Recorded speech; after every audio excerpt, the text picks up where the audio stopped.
Hoje eu quero ler um texto que está lá no Evangelho de Lucas, capítulo de número 15.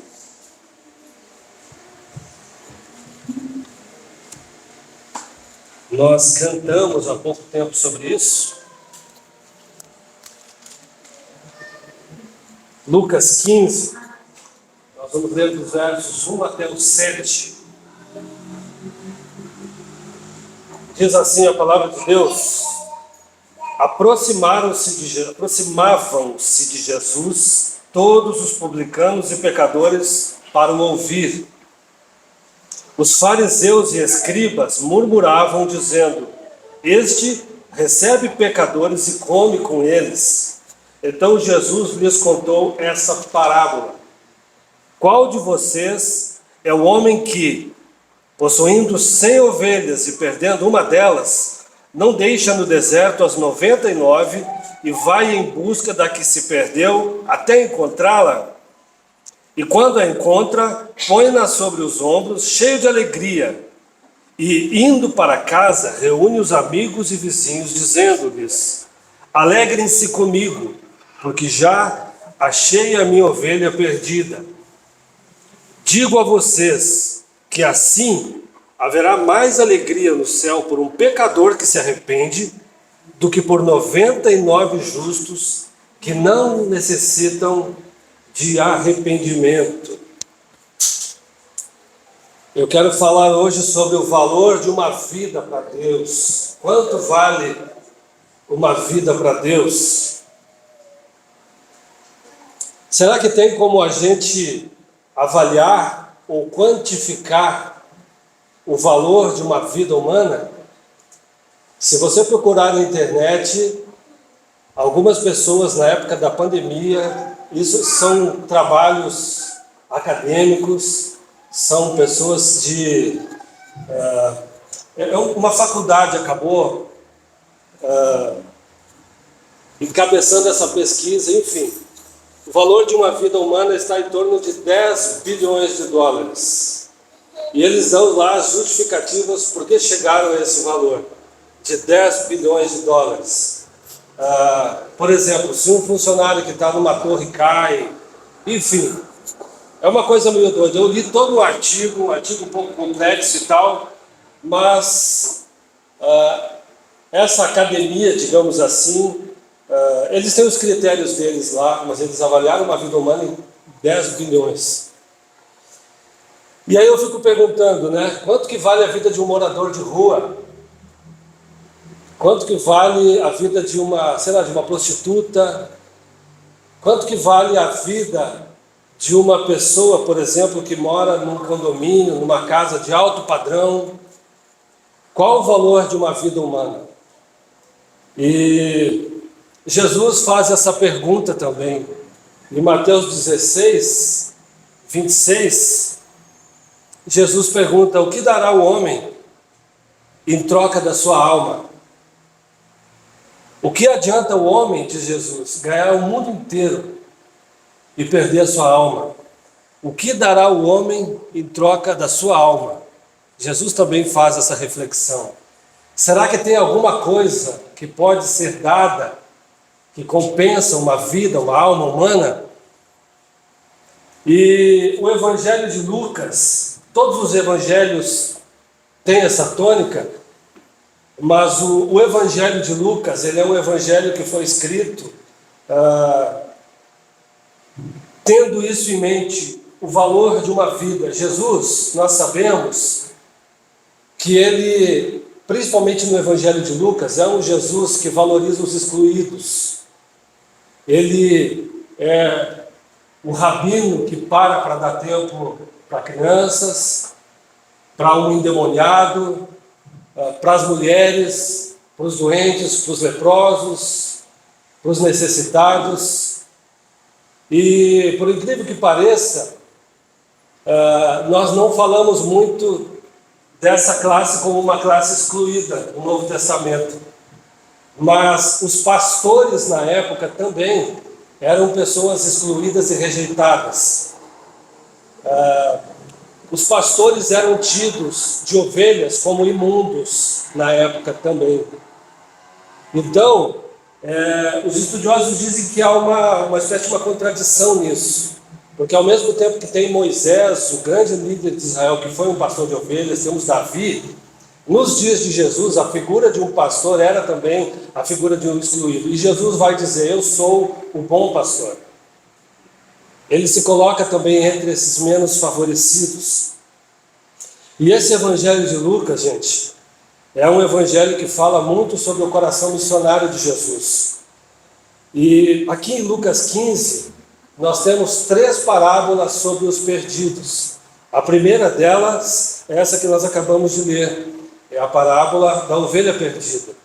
Depois, nesse mesmo capítulo, nós temos a parábola da dracma perdida, e a última parábola desse capítulo é a parábola dos 2 filhos perdidos, a famosa parábola do filho pródigo. Só que essas parábolas de Jesus, essas 3 parábolas, elas são uma resposta de Jesus, elas foram escritas como resposta de Jesus às críticas que ele vinha recebendo do grupo dos fariseus e dos saduceus. Se você ler aqui comigo Lucas 15, os fariseus, verso 2, e os escribas murmuravam dizendo: este recebe pecadores e come com eles. Então Jesus lhe contou essa parábola. Essas parábolas são uma resposta de Jesus às críticas que ele estava recebendo, então, por comer e beber com pecadores, digamos assim. São uma parábola destinada aos religiosos da sua época, essas 3 parábolas. E Jesus, na concepção deles, ele violava o Salmo 1, que diz para não se assentar na roda de escarnecedores. Na cabeça deles, Jesus se assentava com pecadores e se assentava na roda de escarnecedores. Era isso que eles pensavam a respeito de Jesus. Todos sabem, queridos, que no Oriente a refeição é um sinal de aceitação. Comer com alguém é um sinal de aceitação, é um sinal de honra para aquela pessoa que você também está recebendo na sua casa. E um detalhe interessante dessa parada, desses acontecimentos, é que essa passagem, ela também aponta para uma refeição escatológica, aquela refeição que vai acontecer no fim dos tempos, quando Jesus fala: muitos virão do Ocidente e do Oriente e vão se sentar à mesa com Abraão, Isaque e Jacó. Enquanto isso, os filhos do reino vão ser lançados nas trevas. Ali haverá choro e ranger de dentes. Essa aqui é uma refeição que aponta para a refeição do fim dos tempos, de Jesus comendo com pessoas pecadoras, transgressoras, digamos assim. Então Jesus, como eu disse, está respondendo aos seus críticos aqui. E eu quero falar algumas coisinhas sobre essa parábola, algumas questões que são um pouco mais culturais, e aí depois a gente vai tirar algumas aplicações dela. Quando Jesus diz para os fariseus assim, quem de vós, tendo 100 ovelhas, ele não está falando de uma pessoa que é dona de 100 ovelhas, mas ele está falando de uma pessoa que tem sob a sua responsabilidade 100 ovelhas. Então a ideia é essa: quem que, tendo sob a sua responsabilidade 100 ovelhas, não perdendo uma delas, ou perdendo uma delas, vai e procura até encontrar essa ovelha. Quem tinha 100 ovelhas nessa época também tinha condições de contratar um pastor. 100 ovelhas era muita coisa para uma família pobre. Então, geralmente, ou se contratava 1 ou 2 pastores, ou então se entregava essas ovelhas para o membro da família mais pobre, digamos assim, ele que cuidava dessas ovelhas. E aí Jesus conta um detalhe: o pastor que deixou as ovelhas aonde? No deserto. No deserto. Tem um detalhe nessa parábola. Existiam pastores do deserto e existiam pastores do campo. Davi é um exemplo de pastor do campo. E Moisés é um exemplo de um pastor que pastoreava no deserto. Então, os pastores que pastoreavam no deserto, Eram pastores que enfrentavam um perigo muito maior de encontrar um animal, em relação até à própria vida deles. Mas Jesus continua essa parábola, até encontrá-la.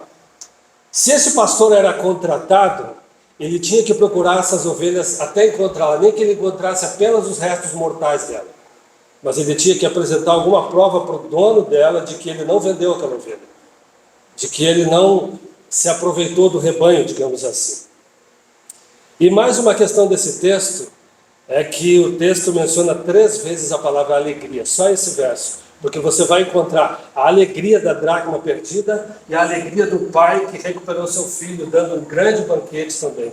Esse texto vai mencionar, Lucas 15 inteiro, muitas vezes a palavra alegria, e vai até festas por conta de uma ovelha, de uma pessoa perdida. Então Jesus está mencionando que há uma alegria nos céus por conta de uma vida que se arrepende e que volta para o seu rebanho. Agora tem outras coisas bem interessantes nesse texto. Às vezes eu estou lendo a Bíblia, eu fico aqui horas, eu viajo na maionese. Aí vou ler. Mas Jesus está falando, gente, que esse pastor deixou as suas 99 ovelhas e foi procurar a ovelha perdida. E agora, quem são as 99? E quem é a ovelha perdida? Geralmente essa palavra é aplicada a pastores de igreja. O camarada que deixa o rebanho e vai lá buscar a ovelhinha que se desviou. Mas essa ovelha que se desviou aqui não é a ovelha da igreja. Nem existia igreja naquela época. Nem existia pastor de igreja. Jesus está dizendo que essas 99 que ficaram, no mesmo texto ele diz, são as 99 justas que não precisam de arrependimento. E Jesus está sendo irônico. Não existe 99 que não precisam de arrependimento. Não existem pessoas justas. E não existem pessoas diante de Deus que não precisem de arrependimento. Essas 99 que não precisam de arrependimento são os fariseus. E são os publicanos. São aquele grupo que achava que não precisava de arrependimento. E Jesus está dizendo, eu prefiro ir pregar para um publicano, para um pecador, do que ficar com esses fariseus aqui que não precisam de arrependimento. Eu prefiro investir o tempo do meu ministério entre os perdidos do que com a religião instituída. É isso que Jesus está dizendo aqui nesse texto. Alguns rabinos diziam que era possível um homem se tornar 100% justo diante de Deus quando ele fosse extremamente fiel à lei e aos cumprimentos da lei. Jesus está colocando isso por terra. E lá em Lucas 5, 31 e 32, ele diz, eu não vim chamar justos, e sim pecadores ao arrependimento. Eu não vim para os justos. Eu não vim para aqueles que acham que não precisam de arrependimento. Eu não vim para os crentes que acham que está tudo bem, que não precisa se arrepender, que já estou assim com Deus. Eu vim para aqueles lá de fora, aqueles que muitas vezes não valem nada, nem para nós aqui dentro. Então os publicanos e pecadores também, nessa parábola, eles são a ovelha perdida que o próprio Jesus veio buscar e que a igreja precisa se empenhar em alcançar. Jesus veio dizer que a missão dele, gente, é alcançar a ovelha perdida. E essa é a missão de Jesus, e essa tem que ser a missão da igreja. Eu vou dizer uma coisa para você sem agredir ninguém. Ou nós nos tornamos como os 99 justos que não precisam de arrependimento, nos tornamos a religião instituída, ou nós nos tornamos como o pastor que vai em busca de uma ovelha perdida.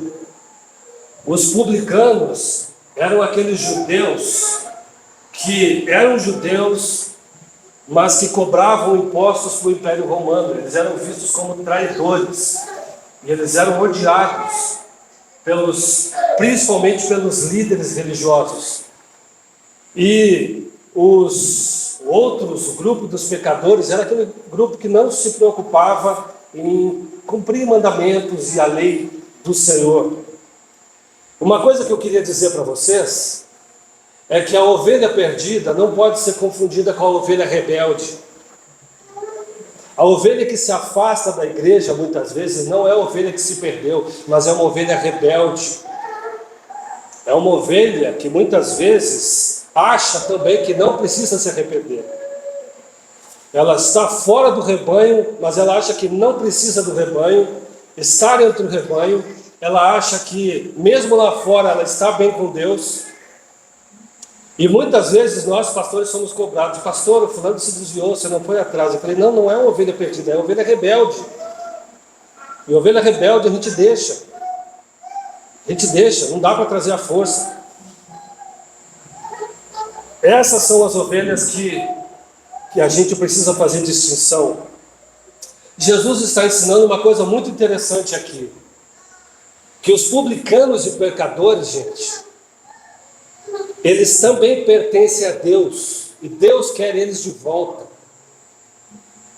E quando há arrependimento e quando há alegria, eu penso que no céu há uma festa tipo um gol de Copa do Mundo. Você já viu o gol de Copa quando foi que o Brasil ganhou a última vez? 92? 2002. Eu lembro de um gol do Ronaldinho contra a Inglaterra, acho que foi 2002. Um golaço que ele fez. Eu estava sozinho no apartamento de um amigo. Eu comecei a pular e gritar sozinho dentro daquele apartamento. Foi uma festa, eu estava em Porto Alegre nesses dias. Eu imagino que uma festa nos céus, por um pecador que se arrepende, deve ser uma coisa nesse nível, ou muito maior, eu acho. Por um pecador que se arrepende. E Jesus está dizendo, gente, que até que venha o grande dia do juízo, o dia em que ele vai separar aqueles que são seus e os não, até o grande dia do juízo, todas as ovelhas são dele. E ele quer essas ovelhas de volta, enquanto houver tempo de trazer essas ovelhas de volta para o rebanho que lhe pertence. E essas ovelhas, Jesus está dizendo, devem ser procuradas insistentemente até serem achadas. E o próprio Deus quer essas ovelhas no seu aprisco. Muitas das vezes essas ovelhas estão dentro da nossa casa. São parentes, são pessoas próximas, são vizinhos. São pessoas que nós amamos. E nós não podemos nos intimidar de testemunhar a respeito de Cristo para essas pessoas. Nós não podemos nos intimidar em relação ao nosso testemunho para essas pessoas. Às vezes a gente convive tanto com essas pessoas que às vezes até esquece de falar do amor de Deus para essas pessoas. Uma outra coisa que esse texto nos ensina é que o coração de Jesus, gente, é um coração missionário. O coração de Deus na Bíblia é um coração missionário. Deus é um Deus que se empenhou em buscar o perdido. A cruz é um exemplo disso. De um Deus que se empenhou e foi ao máximo para trazer de volta essas ovelhas para o aprisco. Tem uma coisa interessante desse texto, que quando os fariseus e saduceus acusam Jesus de receber pecadores e comer com eles, a palavra receber ali pode indicar, alguns estudiosos dizem que Jesus hospedava na casa deles essas pessoas. Jesus colocava debaixo do teto deles essas pessoas e comia com elas. Algo absurdo para a religião da época. Algo que chocava muito para o religioso da época.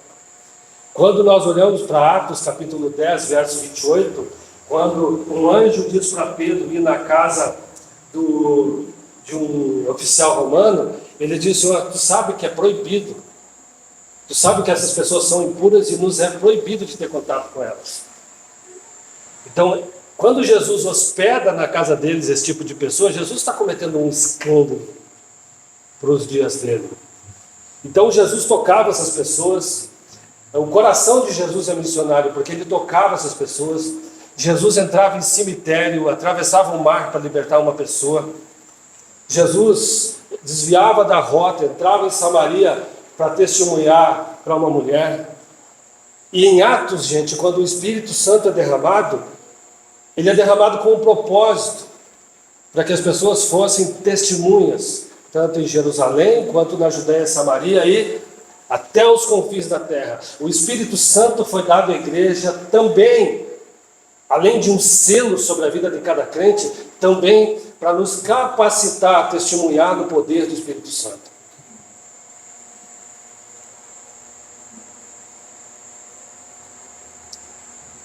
Minha palavra hoje é uma palavra mais curta, e eu quero terminar dizendo que o nosso desafio não é sermos uma igreja ou sermos cristãos voltados para nós mesmos. A pergunta que fica é, eu volto lá para o começo, quanto é que vale uma vida para mim? O quanto eu valorizo uma vida?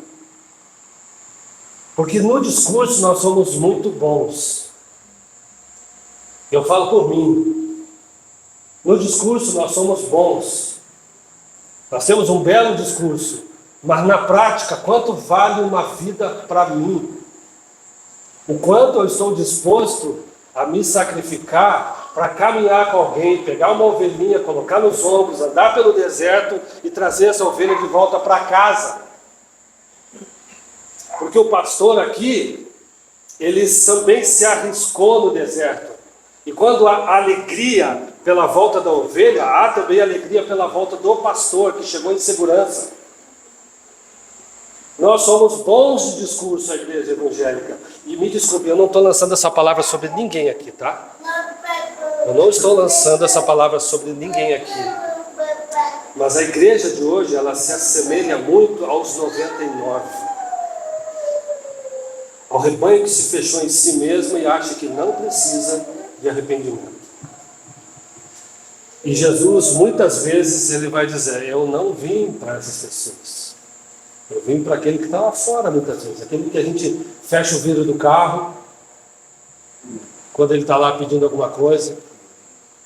Nós somos assim, infelizmente. A pergunta é quando... E aí, eu vejo muita gente dizendo isso. Pastor, eu não sei evangelizar. Como é que eu faço? O próprio texto nos ensina, gente. Jesus comia e bebia com fariseus, com publicanos e pecadores. Nós temos uma grande chave para o nosso evangelismo hoje, que é relacionamento. É termos relacionamento com pessoas não crentes. Usa o método de Jesus que você vai conseguir.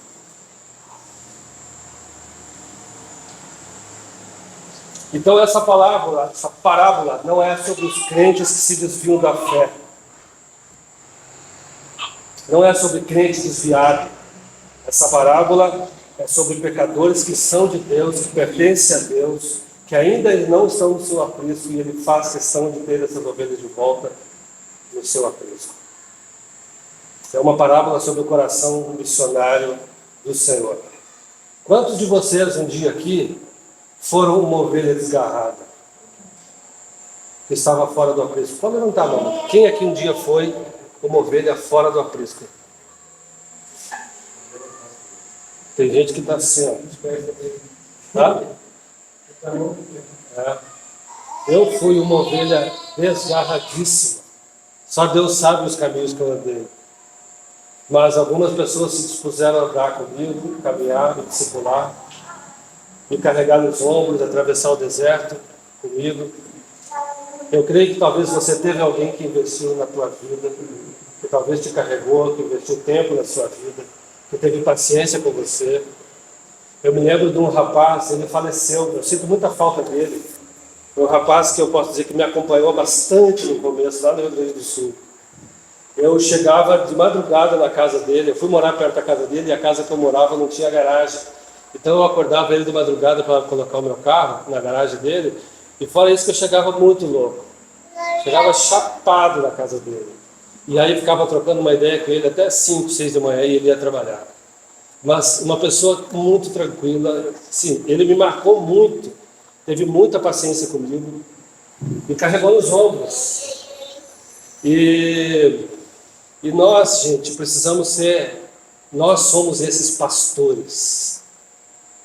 Nós somos esses pastores. A igreja de Jesus tem esse papel. Gente, não tem um crente que pode dizer, isso não é comigo. Nenhum de nós pode dar o pé atrás e dizer, isso não é comigo. Não conte comigo para isso. Porque o chamado da igreja de Jesus é esse. Há alegria nos céus. Um dia o céu se alegrou por sua causa. E nós podemos fazer o céu feliz também nesse sentido. Vamos ficar de pé?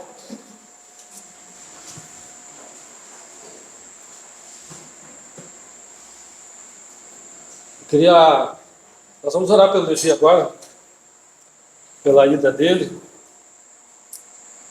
E quero orar por essa palavra também. Pode vir, Levi. Eu queria pedir para o Lúcio e a Dina também orar pelo Levi aqui. Abençoa esse tempo. Daqui para frente o que vai acontecer com a vida dele a gente não sabe. Eu sei que a gente está enviando. O resto pertence a Deus. Amém?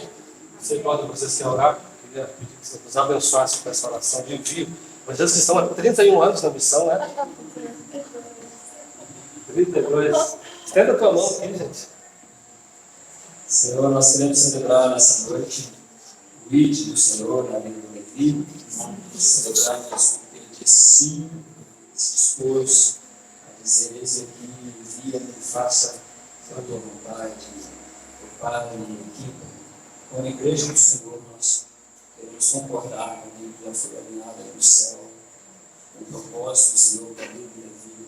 Nós oramos agradecidos por esse novo tempo, esses meses ali, da cidade, Cosmópolis. Pai, oramos para que seja um tempo de muita profundidade, de conhecimento de Deus, experiências com o Senhor, fundamentos muito importantes vão ser lançados ali para a base, para a vida missionária do teu filho, para que nós tenhamos reservado no futuro, que são muito maiores do que os nossos próprios pensamentos. Deus abençoe do pensamento humano que o Senhor tem preparado para o Levi, e nós nos regozijamos em Ti, Pai. Nós nos lembramos, oramos pela bênção do Senhor, uma proteção do Senhor, cada passo dessa jornada, Deus, irmãos, cada dia de estudo, cada relacionamento, cada conexão, Pai, tudo que vai receber, tudo que vai dar também, daquilo que você já plantou nele, receber da sua família, do corpo de Cristo, que nessa cidade. Ele seja um canal de bênção, mesmo nesse tempo de treinamento, Pai, que o Senhor use com poder, com unção, com graça, Deus, com autoridade. Nós nos abençoamos em nome do Senhor Jesus. Amém. Amém. Obrigado. Vai na paz de Jesus.